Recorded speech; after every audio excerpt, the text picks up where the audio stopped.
So we got married in 2013, December 12th. And on the 13th or the 14th, no, I think on the 13th, the very next day, we jumped on a plane and we flew over to Thailand. We were blessed to be able to go for a honeymoon in Thailand. And as you do when you are on a honeymoon, you always want to do new stuff. Who wants to go to a honeymoon and do all the things you've always done in your life before? And so my wife looks at the brochure in the hotel and goes, hey, there is bungee jumping here.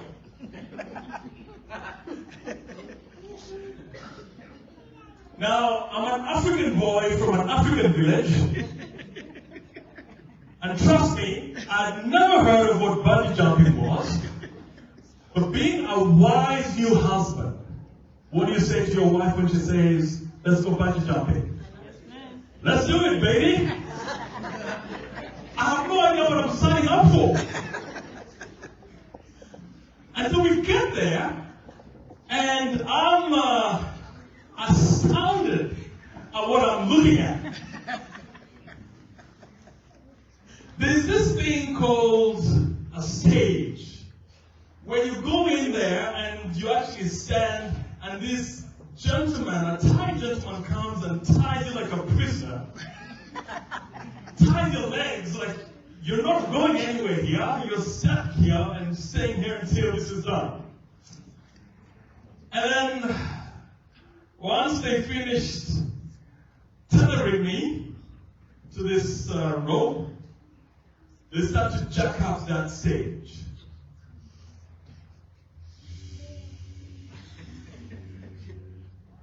After about 5 meters off the ground, I'm there hoping and praying, man, let them stop right here. Because that distance, I can handle that. 5 meters isn't too bad.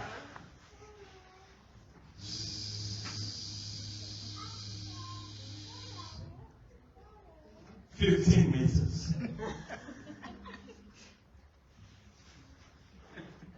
Can you stop now, please? The thing keeps going up and up and up and up and up. And all of a sudden, I'm standing up from the ground about 50 meters high. I've never been up that high ever in my life before. And so this is what bungee jumping is about. Boy, oh boy, why did I say yes to this idea? This is not what I anticipated.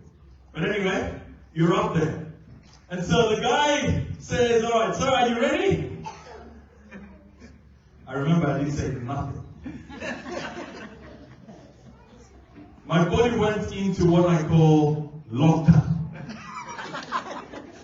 And the mistake I did was to look down into the water where I was supposed to jump into. And my brain went, we're not doing this. You're stuck here. And so I'm standing right on the edge of that, whatever trolley you want to call it or something. And the guy has a video camera standing behind me and waiting for Obed to take the jump. He goes, 1, 2, 3, ready?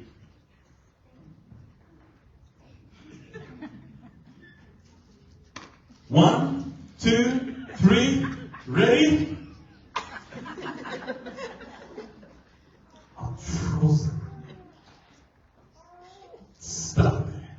My brain is like, no way, we're not jumping. You just got married, man. You don't want to die at this place. Anyway, the guy gives up on me, and he puts down his video camera and comes right behind me and taps on my shoulder and goes, relax, man, it's okay. I mean, this thing is safe, you know, we do this all the time, and blah, blah, blah. You'll be fine. And as he's trying to sweet talk me into jumping, the next thing I realize, I'm flying off into this thing. not realizing that it actually given me. That's how you get Africans to jump in bungee jumping. They love their life too much. And that thing went, and I'm like, I should have written a goodbye note to my mother. I'm thinking of all the people in my village. And I'm going to go, what happened to our son?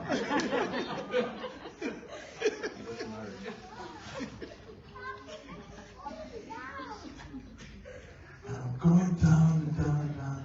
And just as I'm about to hit, my head is about to hit the water, that rope pulls me back up again. I thought that wasn't enough. Drops me back, pulls me back, drops me down, pulls me back up again. About 3 times, and it starts to lose tension. And I'm right there, dangling.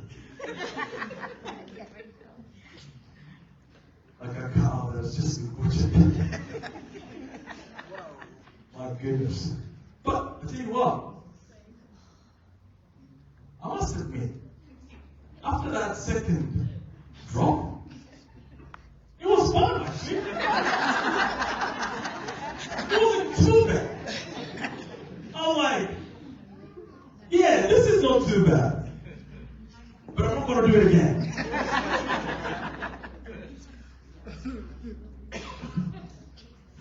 Isn't there something about faith and emotion where you've got to trust, where you've got to have faith that that rope is going to hold me in place? I don't leave my young wife as a widow on our first week of marriage. There's something about faith and motion that requires you to trust. In fact, I want to admit to you this evening, look, I'm preaching more inside the morning at the moment. Faith and motion are actually really good friends. Faith likes to push you into new heights and uncomfortable zones where you actually end up needing to have that faith. And that therefore means that you're not staying in one place.